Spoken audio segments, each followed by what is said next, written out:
Contohnya ada 5 saja. Yang pertama welcoming speech, yang kedua short official video ALC, yang ketiga the first speaker sharing.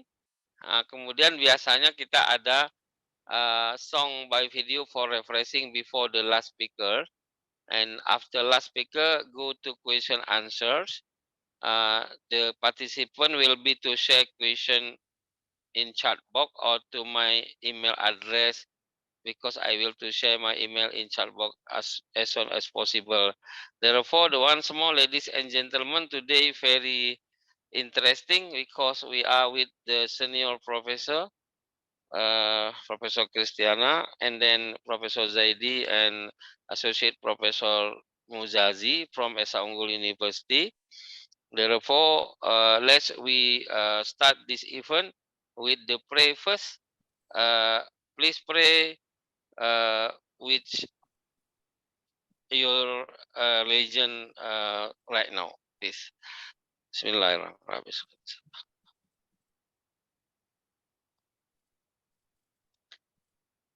Thank you very much, ladies and gentlemen. Now we can to look the ASEAN lecturer community video first before Prof. Christiana will be to share the first speaker. Indah Gumilang as the host will be to share the ASEAN lecturer community video. Ibu Prof. Christiana dan kawan-kawan, untuk tahu apa itu ASEAN lecturer community, kita boleh lihat di video yang singkat ini sehingga dapat dikenali apa itu ALC. Indah Gumilang, are you ready? ASEANlecturer.com. Okay, Prof. Christiana, you are the first speaker. Time is yours now, please. So maybe I use Indonesian also and English. Ya, So ya, Bu. Boleh combination. campur. Okay. No So problem. I think my theme for today is strengthening linguistic competence in the younger generation. Alright. Allow me to Very good. share screen. I'm sorry, here. Share something. So this is Okay, very clear, very clear. Very clear. Okay, thank Yeah. you. So, penguatan kompetensi linguistik pada generasi muda. Kenapa kita bicara tentang hal ini? Karena pada zaman sekarang, di era digital, globalisasi, dan segala sesuatu yang membuat dunia itu mempunyai warna yang berbeda, ternyata bahwa kompetensi linguistik itu agak pudar, kemudian bahasa Indonesia dan juga bahasa asing mulai terusik ya dengan digitalisasi ini. Nah, apa yang ingin saya katakan untuk pertama adalah pendidikan. Kita semuanya di sini orang pendidikan, dan pendidikan itu punya peranan sangat penting bagi individu dan juga bagi masyarakat ya.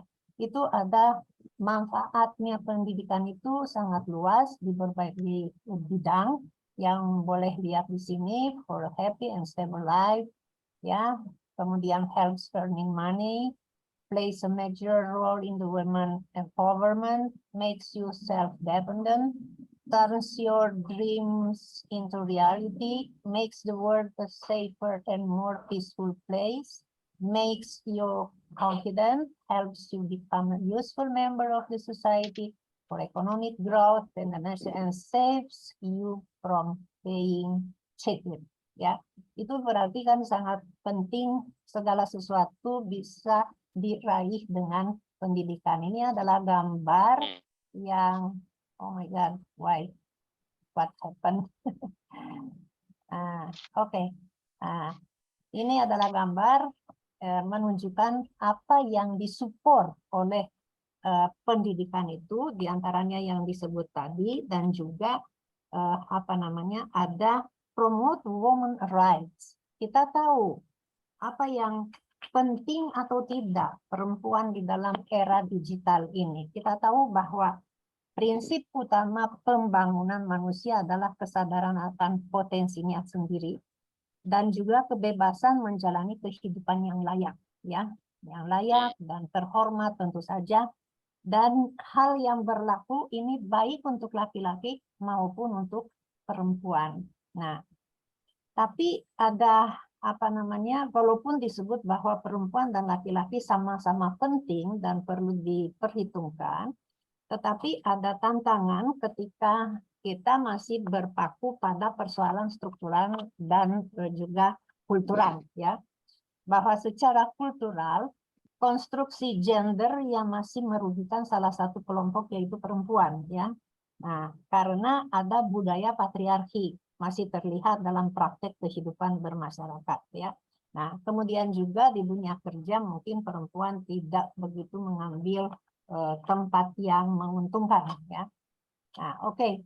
Tapi peranan fundamental pendidikan itu saya tidak akan semuanya disebut di sini, tapi semuanya tahu bahwa sistem pendidikan nasional kita bertujuan untuk membekali pembelajar dengan pengetahuan akademis, ya, keterampilan dan perilaku terpuji. Maka di Indonesia itu ada 3 macam sistem pendidikan, ya, kalau boleh kita bicara seperti ini. Jadi ada sistem pendidikan yang berorientasi nilai, berarti mengajarkan anak-anak untuk jujur, untuk punya nilai-nilai kemanusiaan, tanggung jawab dan sebagainya. Apalagi sekarang ada mata kuliah, mata pelajaran juga apa namanya? Karakter building, ya. Nah, itu yang sangat penting. Kemudian ada juga sistem terbuka. Pada sistem ini fokusnya adalah pada peserta didik, yaitu center student learning, ya. Nah, kemudian ada sistem pendidikan beragam, ya. Jadi karena Indonesia itu terdiri atas berbagai suku, bangsa, memiliki tradisi, bahasa dan budaya yang berbeda-beda, tentu saja ada pendidikan yang berbeda-beda. Ada pendidikan formal, ada informal, dan juga non-formal, ya. Tapi tetap itu sangat penting untuk dimiliki. Nah, dalam pembelajaran apapun, ya, yang ada, apapun yang ada, itu akan apa namanya? Itu akan melibatkan bahasa. Suka atau tidak suka, tetapi bahasa memainkan peranan yang sangat penting di dalam semua ilmu pengetahuan, ya. Nah, jadi sehubungan dengan penguasaan bahasa perlu dijelaskan beberapa konsep, ya, beberapa konsep yang berhubungan erat, yaitu kecerdasan berbahasa atau kecerdasan linguistik, kompetensi linguistik, dan kesadaran linguistik, ya. Tema ini tentu saja apa namanya, bisa isinya dimanfaatkan oleh bukan hanya oleh orang bahasa atau linguistik, tetapi juga oleh orang-orang yang mengajar, karena kita pada dasarnya adalah dosen dan cara kita berbicara itu adalah cerminan dari pendidikan kita dan juga akan membentuk anak-anak dari SD sampai ke universitas, membentuk mereka untuk berbicara benar dan baik dan benar, ya. Nah, jadi kecerdasan itu ada beberapa penelitian tentang kecerdasan atau inteligensi. Nah, jadi adalah kemampuan untuk bertindak secara terarah, ya, berpikir secara rasional dan menghadapi lingkungannya secara efektif, ya. Nah, jadi ada 3 tipe kecerdasan. Ada kecerdasan linguistik, ada kecerdasan matematik logis, dan ada juga kecerdasan yang emosional. Nah, saya tidak akan semuanya disebut karena mungkin waktunya tidak tersedia, tapi ingin menekankan bahwa kecerdasan itu pada penelitian terakhir dari Gardner, ya, ada 7 tipe kecerdasan manusia. Kecerdasan linguistik, kecerdasan logika matematika, kecerdasan sosial, musikal, kinestetik, intrapersonal, dan interpersonal, ya. Kita lihat ini gambarnya, ya. Ini intelligence kita ada di sini, jadi banyak hal manusia itu diciptakan dengan sebanyak mungkin kebolehannya, potensi yang diberikan oleh Tuhan, dan kita itu harus mengembangkan dan memanfaatkannya. Nah, kemudian ada terdapat sesuai dengan penelitian kecerdasan eksistensial dan kecerdasan naturalistik. Jelas itu tidak akan dikupas semuanya, tapi yang akan dikupas itu adalah kecerdasan linguistik dan kecerdasan logika matematika yang digunakan dalam program pendidikan di strata manapun, di jalur manapun, ya. Nah, dan itu diukurnya dengan IQ.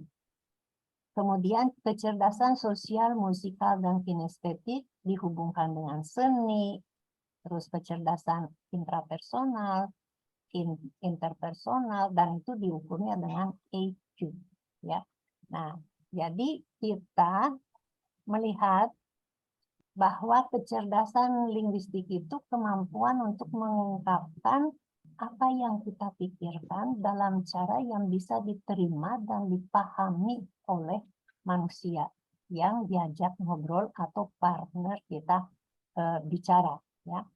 Nah, kemudian kemampuan dalam menggunakan kata secara efektif dan baik. Nih, saya berikan contoh karena saya sudah ketemu contoh ini ya di dunia nyata, bukan di dunia maya, di dunia nyata, bahwa ada juga yang tidak memiliki kecerdasan linguistik atau belum diasah. Misalnya kalau menerangkan kepada mahasiswa. Anda tahu tentang peraturan ini karena kan kemarin saya udah bicara sehingga Anda harus mengingatkan. Anda udah baca ini, saya kemarin berikan buku dan ini konsepnya Anda mengerti. Nah, apa yang Anda mengerti dari apa yang saya katakan? Tidak ada satupun yang bisa dipahami. Nah, ini kecerdasan linguistiknya belum diasah, ya. Nah, jadi orang yang memiliki kecerdasan linguistik itu menyukai diskusi, debat, membaca, bercerita, ya, dan dia itu selalu akan mengetahui fonologinya, morfologinya, sintaksisnya, semantiknya, pragmatiknya, semua itu ada, ya. Tapi saya tekankan bahwa itu bukan hanya untuk orang yang ahli dalam bidang bahasa. Sebetulnya sebagai dosen harus menguasai ini. Karena apa? Ya, saya temukan dalam satu buku yang bukan saya yang buat, tapi orang Indonesia yang buat, ditulis bahwa bahasa mencerminkan akhlak, bahasa mencerminkan pendidikan.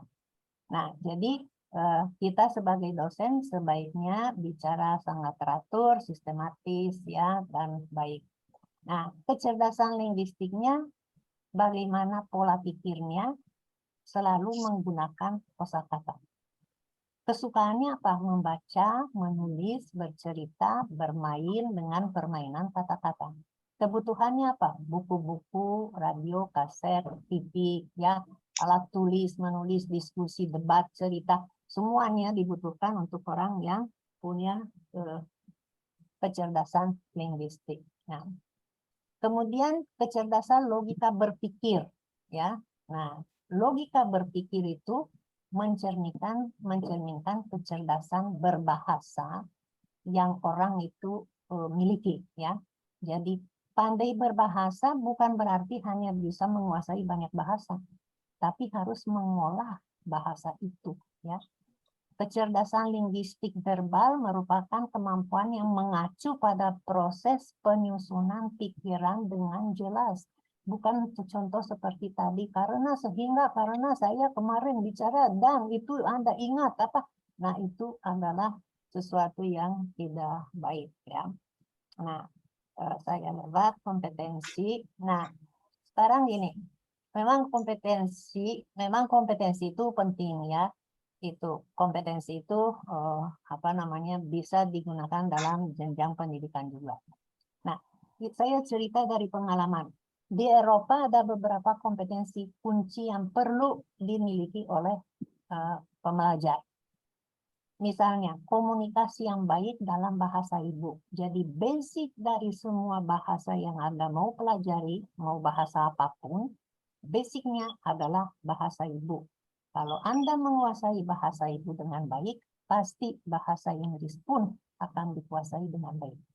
Ya, jadi komunikasi yang baik dalam bahasa ibu yang mencakup kemampuan untuk mengungkapkan dan menginterpretasi konsep, pemikiran, perasaan, fakta, pendapat, baik bentuk lisan maupun tulisan.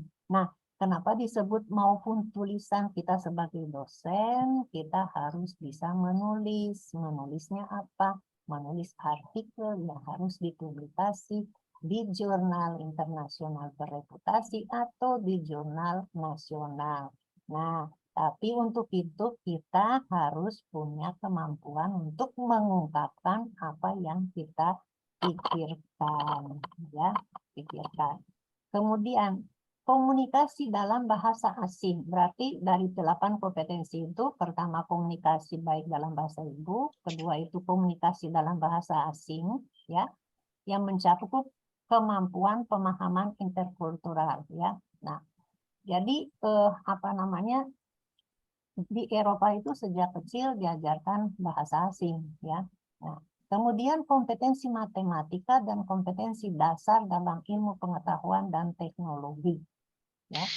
Nah, kemudian dalam kompetensi dalam bidang matematika itu berarti bisa mengaplikasikan pemikiran matematis untuk menyelesaikan berbagai masalah yang tadi critical thinking, ya. Nah, kemudian kompetensi digital, ya, digital berarti menguasai teknologi dan juga ada kemampuan untuk menggunakan informasi, teknologi informasi dan komunikasi.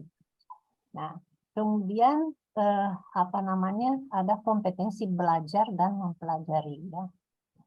Apa artinya belajar? Belajar harus ada sistemnya, mempelajari juga berarti lebih dalam dari belajar. Nah, kemudian kompetensi sosial, itu yang penting juga. Kompetensi sosial yaitu kompetensi pribadi, ya, interpersonal dan interkultural, ya, dengan semua orang yang ada di lingkungan kita.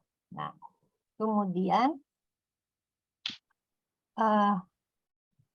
penting juga semua kompetensi ini terhubung satu dengan yang lain dan tekanan ada pada critical thinking. Banyak orang yang salah persepsi terhadap critical thinking.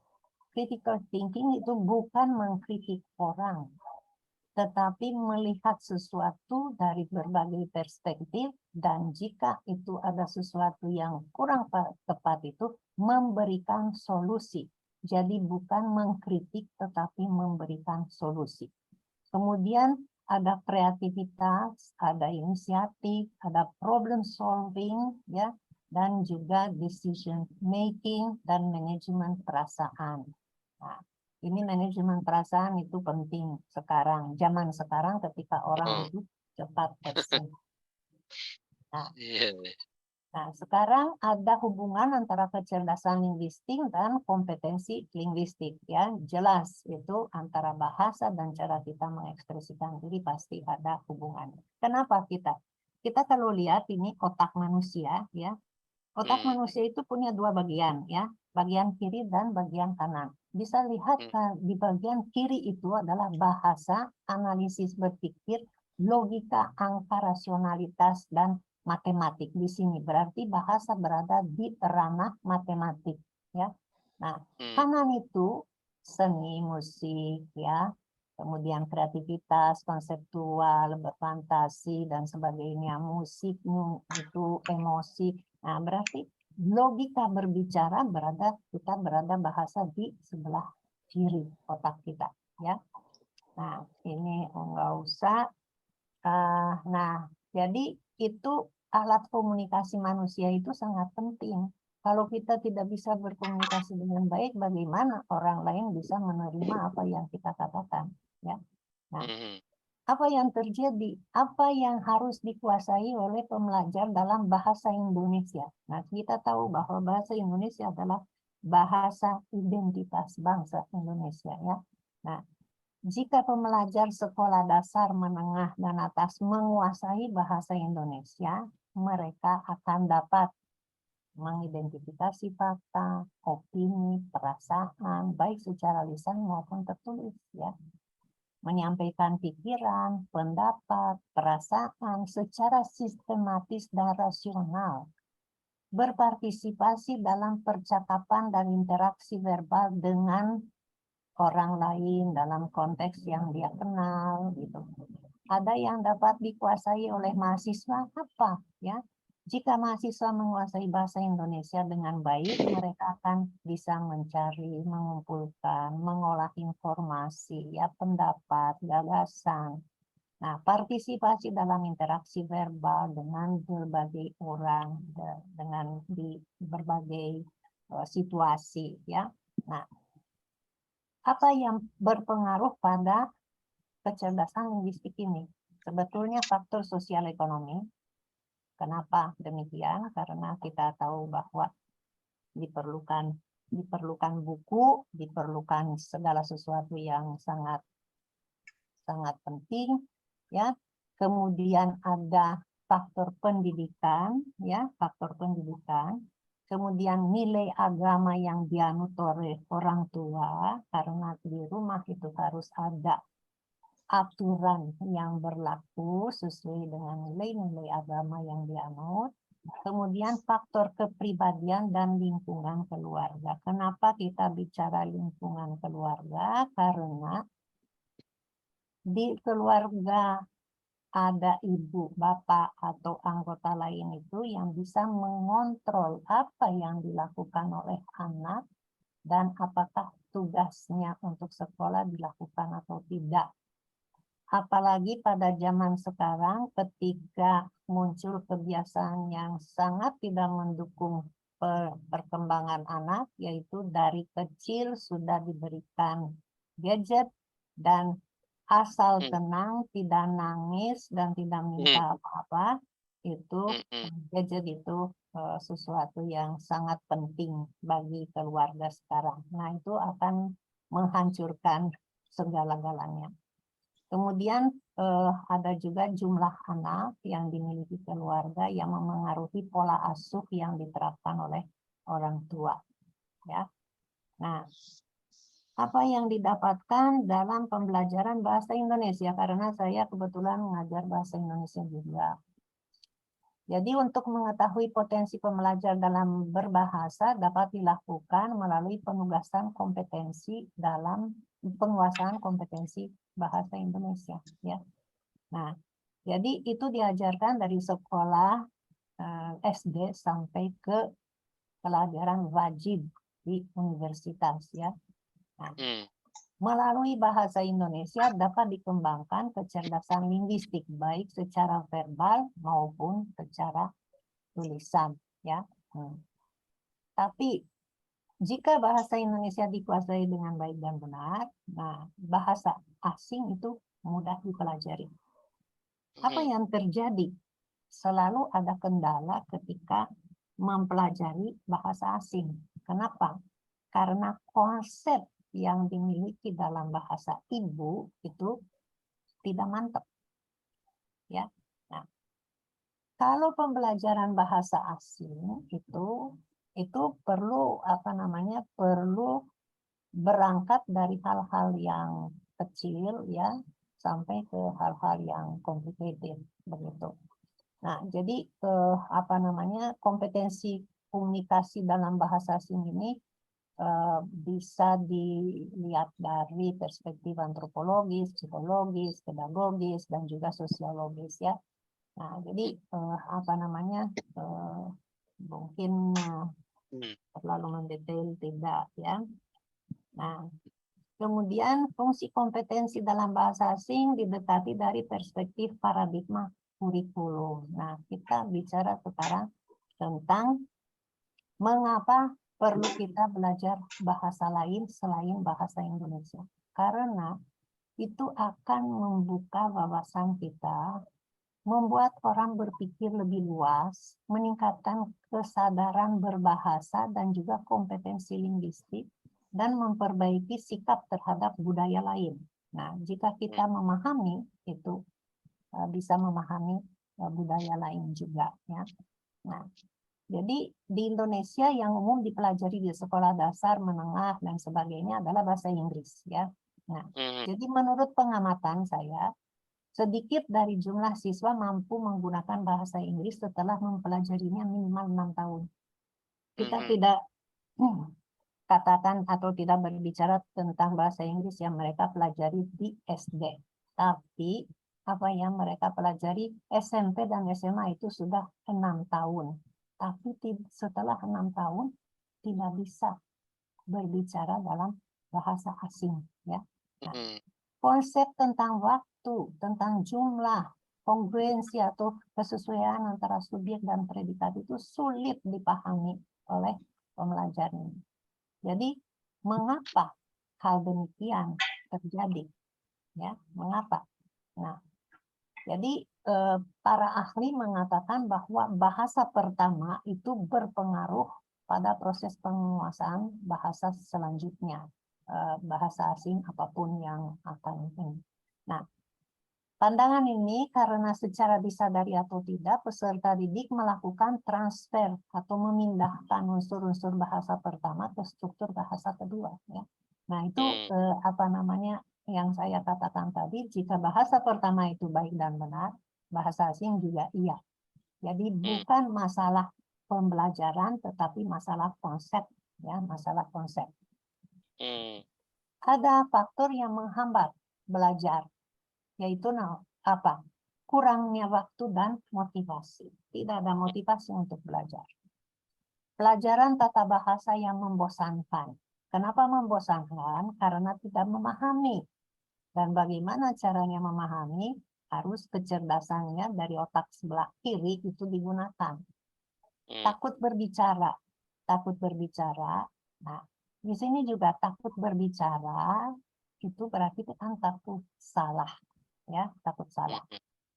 Kenapa takut salah? Sekarang, ini saya masuk sedikit ke budaya. Kenapa takut salah? Karena takut diejek. Kita tahu bahwa ada budaya ejek. Ya, jadi begitu salah, ketawa, diketawain, dan sebagainya. Nah, itu hal yang tidak baik. Ya. Nah, jadi mempelajari kata-kata baru, tidak mau kesulitan memahami orang berbicara juga, kurang teman bisa juga, ya, tapi masih banyak cara yang bisa dibuat, ya. Pelajaran membosankan bisa juga, ya, karena tidak ada ketaatan, ya, sebenarnya, ya. Nah, takut berbicaranya kenapa, ya, udah di sini. Nah, pengalaman belajar bahasa asing di negara-negara Eropa. Seperti apa? Jadi, konsep umum adalah bahwa anak sebaiknya belajar bahasa asing sejak dini. Ya. Di negara-negara Eropa lebih berfokus pada kompetensi. Misalnya di Hungaria dan Spanyol, ya. Evaluasi dilakukan bukan berdasarkan materi dari mata pelajaran itu, tapi apakah pembelajar mampu menggunakan pengetahuan dan kemampuan membaca dan berbicara dalam situasi tertentu. Ya, jadi itu yang diminta. Di Spanyol misalnya harus ada 8 kompetensi dasar yang harus dimiliki oleh siswa-siswa di sana. Kalau di Prancis itu berfokus pada kompetensi transdisipliner, ya, kewirausahaan, ilmu sosial, kewarganegaraan, ya. Jadi itu apa namanya, ada hal-hal yang membedakan. Di Finlandia, misalnya di Finlandia yang kita tahu bahwa pendidikan yang terbaik itu adalah di Finlandia. Dan kebetulan saya pernah mengajar di Finlandia. Ketika saya di Unpad, saya pernah mengikuti exchange lectures dan saya ditempatkan di Finlandia di Hämeenlinna di situ di University of Applied Sciences dan saya mengajar di sana dan saya melihat bahwa kurikulum inti berdasarkan pada bekerja dan interaksi secara kolaboratif, ya. Ada hal proyek yang dikerjakan bersama, ada pengalaman emosional positif, dengan pengajar aktif sebagai fasilitator pembelajaran ya. Nah, jadi semuanya berbasis proyek kalau di sana ya, berbasis proyek ya. Dan juga ada campuran blending ya. Nah, apa yang terjadi sebetulnya? Jadi di Finlandia itu orangnya memiliki kompetensi tinggi dalam bahasa asing. Bayangkan 69% dari populasi bicara lebih dari satu bahasa asing. 47% paling sedikit 2 bahasa asing dan 23% 3 bahasa asing. Di Finlandia ada 2 bahasa resmi, Finnish dan Swedish. Itu semuanya harus menguasai. Finnish adalah bahasa dari mayoritas populasi, 90%, dan Swedish itu hanya 5% dari populasi. Tapi tetap itu dipelajari, dua-duanya harus dikuasai. Nah, jadi bahasa apa lagi yang mereka bicara di sana? 63% Inggris dan 18% itu Jerman. Ya. Bahasa asing mulai dipelajari dari usia 7 tahun atau 9 tahun. Ya. Nah, jadi bahasa Finland itu unik dan digunakan hanya di Finland, tidak digunakan di tempat lain juga. Nah, pembelajaran bahasa asing ya dipelajari dengan guru ya, dan guru itu berpendidikan magister walaupun dia mengajar di SD ya. Nah, jadi apa namanya? Mungkin ada requirement lain gitu untuk guru-gurunya. Nah, situasi lain di negara lain di Eropa juga biasanya di negara di mana bahasa itu tidak digunakan secara luas di dunia ya 100% mereka belajar bahasa asing lebih dari satu ya. Misalnya orang Finlandia bahasanya tidak digunakan di mana-mana. Orang Hongaria tidak digunakan di mana-mana. Orang Rumania tidak digunakan di mana-mana. Nah, itu 100% mereka belajar bahasa asing lebih dari satu ya. Ya, di Austria, di Siprus, di Prancis, di Norwegia dan juga di Luxembourg. Nah, terus berbeda misalnya situasinya di USA. Anak-anak belajar dengan bahasa pengantar Inggris, berarti mereka udah jelas menguasai bahasa Inggrisnya, ya. Dan belajar bahasa asing itu sedikit, ya. Mereka gemar membaca, tetapi mereka tidak mau membaca dalam bahasa aslinya. Misalnya kalau pengarangnya adalah orang Prancis dan bukunya dalam bahasa Prancis, dia tidak tertarik. Dia tetap membaca dalam bahasa Inggris, ya. Nah, jadi anak-anak Amerika itu yang tidak menguasai bahasa lain, mungkin mereka mudah mendapat pekerjaan karena bahasa Inggris itu bahasa internasional. Tetapi mereka akan kehilangan pengembangan kecerdasan budaya yang kritis, ya, karena mereka itu hanya di bahasa Inggris saja, ya. Nah, apa permasalahan di Indonesia? Permasalahan utama dalam pendidikan Indonesia sebagaimana diutarakan dalam Peta Perjalanan Pendidikan Indonesia 2020-2035 yang dikeluarkan oleh Menteri Pendidikan kita, guru bertindak sebagai pemberi ilmu bukan fasilitator. Jadi guru bicara di depan, anak-anak entah mendengarkan, entah tidak, entah main, entah apa. Pertanyaan guru cenderung dangkal karena 90% jawaban siswa itu hanya satu kata dan jarang melibatkan berpikir aras tinggi. Nah, contohnya seperti ini di SD. Pancasila ada anak-anak, benarkah Pancasila ada 5? Ya. Nah, itu tidak melibatkan pemikiran sama sekali ya. Nah, jadi visi pendidikan Indonesia di tahun 2035 itu memang adalah membangun rakyat Indonesia untuk menjadi pembelajar seumur hidup yang unggul ya, terus berkembang, sejahtera dan sebagainya. Tapi bagaimana semua ini dapat dikembangkan? Bagaimana bisa direalisasikan jika kita melihat fenomena yang ada, yang pembelajar pada semua jenjang tidak mendapat banyak kesempatan untuk mengemukakan pendapat dan berbicara. Nah, sekarang kita semuanya guru, ya, dosen. Tes, UTS, tertulis. UAS, tertulis. Tugas, tertulis. Kapan dia belajar bicara? Di kelas, dosennya bicara. Di kelas, gurunya yang bicara. Muridnya hanya mendengarkan, nanti UTS, UAS itu tertulis. Terus kapan dia mengembangkan kompetensi berbicara? Terdapat pada waktu sidang, mahasiswa tidak bisa mengutarakan apapun. Dia membaca slide, begitu slide dimatikan, dia udah keringat dingin keluar. Karena apa? Tidak bisa mengutarakan apa yang dia belajar, ya, dan apa yang dia tahu. Nah, jadi sebaiknya baik dalam bahasa Indonesia maupun dalam bahasa Inggris perlu diadakan tes lisan, ya. Nah, dalam bidang apapun harus digunakan bahasa lisan agar kecerdasan linguistik verbal ini berkembang, ya. Nah, ulangan, ujian, bentuk apapun itu dibuatnya tertulis. Dan itu tidak mengembangkan kemampuan untuk berbicara, ya. Nah, memang sekarang di SMA dan di perguruan tinggi itu digunakan sistem presentasi oleh mahasiswa, tapi tidak menjadi presentasi.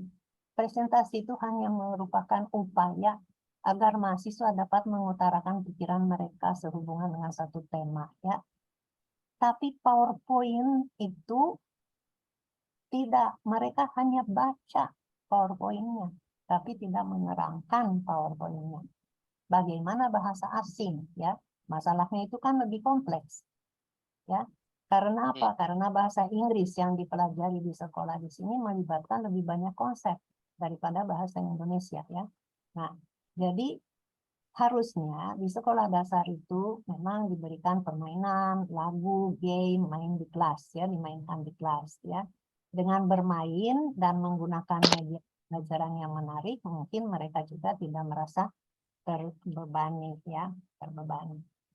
Nah, pada jenjang yang lebih tinggi mereka harus menguasai tata bahasa Indonesia dulu, baru untuk bisa membedakan kelas kata. Ini kata benda, ini kata sifat, ini kata keterangan dan sebagainya, ya. Nah, meningkat ke sekolah menengah atas, ya, hanya mengasah kompetensi menulis dan berbicara dengan tema-tema tertentu. Hal yang sama juga dengan bahasa Indonesia. Semoga ini kita sebagai dosen berjuang untuk mengkukuhkan, ya, bahasa Indonesia itu yang baik dan benar dan semuanya bisa menggunakannya tepat dalam situasi berbagai situasi. Barangkali itu yang ingin saya sampaikan untuk hari ini. Terima kasih atas perhatiannya. Wassalamualaikum warahmatullahi wabarakatuh. Waalaikumsalam. Terima kasih Prof. Very interesting sharing. Wow, mantap. Ini Prof. Zaidi informasinya dia punya laptop masih Slack. Kemudian asisten Profesor Muzadi dia tadinya memang ada confuse urusan jamnya karena dia pikir masih jam 1 kita udah majukan pagi, tapi enggak apa. Dia nanti mungkin berusaha jauhin sebentar katanya, tapi lagi rapat. Oke, Prof, ini ada pertanyaan di my email itu dari Lina. Jadi dia tanya begini, tadi menarik sekali tentang kesadaran linguistik terkait dengan gender. Dewasa ini dunia media sosial sangat ramai dengan share macam-macam yang terkadang yang share pun belum paham benar apa yang dia forward. Hal ini lebih karena kurangnya kemampuan literasi atau kurangnya kecerdasan linguistik. Nah, itu pertanyaan pertama. Ya. Kemudian saya baca lagi ini yang kedua, saya sangat surprise mendengar Prof. Kristiana berbicara bahasa Indonesia, sementara Prof. Bukan dari Indonesia, saya dengar dari Rumania. Bagaimana pengalaman Prof. sendiri dalam mempelajari bahasa Indonesia sehingga bisa bagus begitu ya? Apa kiatnya sehingga dapat memahami lebih awal, lebih cepat gitu. Nah, ini 2 pertanyaan itu Prof yang mungkin bisa dijawab lebih dulu ya. Mangga.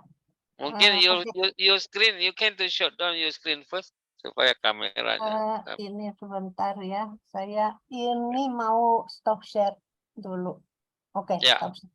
right. No. Nah, jadi begini ya, yang pertanyaan pertama, segala sesuatu di-share di media sosial ya tanpa memahami akibatnya. Apa yang kurang di situ? Apakah kompetensi linguistik atau literasi? Sebetulnya yang kurang itu pemahaman makna dari kata yang kita sebut dalam bidang linguistik itu semantik. Ini kata ini sebetulnya apa artinya, ya?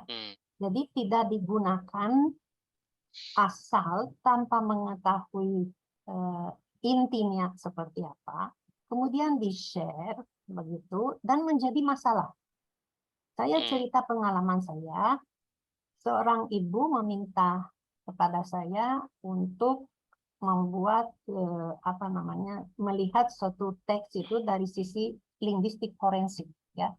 Karena apa? Karena seorang di keluarganya telah mengadukan ke pengadilan bahwa menulis sesuatu yang menyinggung perasaan orang itu, ya.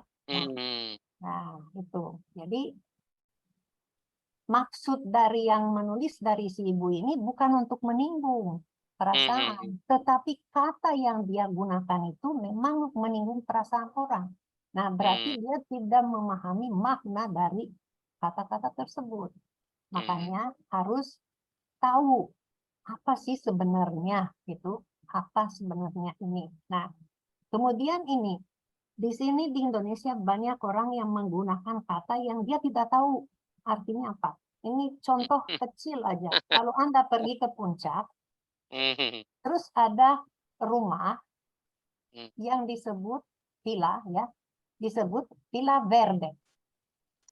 Tapi catnya adalah pink. Sedangkan dalam bahasa asing verde artinya hijau. Jadi hanya karena dia senang Villa Verde keren namanya, dia pasang nama, tapi temboknya pink. Nah, itu kelihatan bahwa dia nggak punya Nggak paham. pengetahuan. Jadi Iya. sebaiknya kalau ada kata asing itu lihat dulu sebetulnya artinya apa, ya. Jangan digunakan tiba-tiba karena bisa menjadi masalah, ya. Ini kan contoh yang tidak jadi masalah, cuman akan menjadi orang heran. Oh, heran gini, ya. Nah, kemudian lihat di mana-mana Anda tulisan dijual Yolanda nomor sekian di satu rumah. Nu dijual ke rumah atau Yolandanya? Iya, iya, iya. Ini bahasa Indonesia. Rumah dijual. Hubungi Yolanda nomor sekian. Bukan Yolanda dijual. Nah, itu. Jadi pahami dulu maknanya, apa yang bisa ya terjadi jika kita baru kita gunakan, ya. Oke. Bahas itu pertanyaan kedua.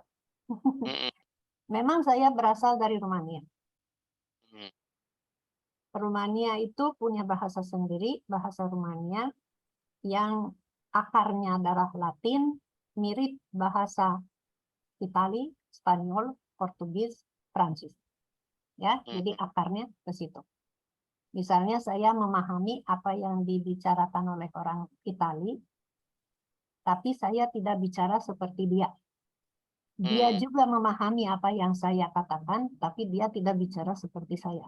Ya, tapi kita sama-sama tahu. Nah, itu. Nah, Pengalaman saya bicara bahasa Indonesia. Pertama, saya punya modal tata bahasa dalam bahasa saya itu saya paham benar. Sehingga saya bisa membedakan dalam bahasa Indonesia ini kata benda atau bukan, ini apa, ini kata kerja atau bukan, dan sebagainya. Tapi bukan berarti nggak punya kesulitan. Karena apa? Bahasa Indonesia memiliki nuansa makna. Dan itu harus sangat hati-hati dengan menggunakannya. Ya, dengan menggunakannya. Jadi saya belajar itu dengan mendengarkan orang. Dia menggunakannya seperti apa? Oh, seperti ini. Berarti ini digunakan di situasi seperti ini. Ini di situasi seperti ini. Dianalisis sama saya. Oh, ini berarti kata seperti ini. Terdengar. Ya, terdengar. Tertutup. Nah, itu kan dipelajari oleh orang asing itu terdengar berarti tidak disengaja, tertutup tidak disengaja juga, ya. Nah, jadi apa namanya itu dilihat dalam konteksnya. Oh, ini berarti seperti ini. Jadi feeling berbahasa diasah supaya saya bisa bicara. Tapi saya dalam 3 bulan, 4 bulan barangkali saya bisa bicara bahasa Indonesia dalam arti dimengerti orang apa yang saya katakan dan saya mengerti orang apa yang dia katakan, ya. Itu jadi berawal dari modal tata bahasa saya kuasai dengan benar. Makanya basicnya tata bahasa Indonesia harus dikuasai dengan benar supaya bisa bahasa asing. Oh, ya. Yes, jadi itu kuncinya yang bertanya Lina aja, Prof, karena Prof Zaidi macamnya dia tak bisa join soal device-nya dan Ya. Pak Muzadi soal rapatnya. Jadi ini recorded-nya akan saya hantar ke mereka. Mungkin Prof boleh kasih closing remarks dalam gitu. Saya 3 menit. closing remarks. Oke. Jadi kita nggak punya pembicara kedua ketiga. Iya, karena ini tadi, karena masalah satu Pak Zaidi sudah join tadi, tapi masalah laptopnya bukan karena dia ada rapat, tapi dia coba-coba belum berhasil. Memang dia kemarin bilang nak guna handphone, mungkin belum familiar dengan handphone dia guna. Kalau Pak Muzadi sangat ingin join dengan Prof, tapi mau keluar rapat dia nggak enak hati karena dia yang Gitu. ngundang orang. Jadi dia mau Ya. di-arrange lagi nanti dengan Prof pada waktu bulan depan ini. Mohon dia surprise banget ketika dia dimasukkan bersama Prof. Tapi ketika jamnya berubah dia udah susah. Oke, Ya, nggak closing apa-apa. remark. No comment. Pertama, ini apa namanya kegiatan seperti ini, ya, webinar dan ini adalah kuliah, ya, kuliah umum sih sebenarnya, kuliah umum bertema ini. Nah, itu sangat berguna untuk kita semua, untuk kita apalagi yang bergabung di sini itu adalah dosen pada umumnya, ya, dosen pada umum. Mahasiswa juga. Mahasiswa juga. Jadi itu sangat sangat penting dan ini apa namanya International Lecture Share Series, berarti kan kita bisa share pengetahuan kita dan mungkin pengetahuan ini berguna untuk yang lain. Saran saya adalah kita teruskan kegiatan ini dengan berbagai tema dan kita sebagai dosen berpartisipasi untuk memberi pengetahuan kita, share pengetahuan kita kepada masyarakat luas, siapapun yang menjadi partisipan, dan dengan demikian masing-masing akan memperkaya wawasannya. Terima Baik. kasih. Terima kasih, Prof. Baik, ladies and gentlemen, very interesting sharing from Prof. Dr. Davidescu Christiana Victoria from Langlang Buana University, Bandung, West Java, with the title Reading Cultural, Smart Literacy and Languages. Pardon me because another speaker is not available to join. But now the sharing from Prof. Christiana was recorded and we will to upload in YouTube too. Therefore, once more hatur nuhun, Prof. Terima Sama-sama, kasih. sami-sami. Kita akan arrange lagi nanti, Prof, dalam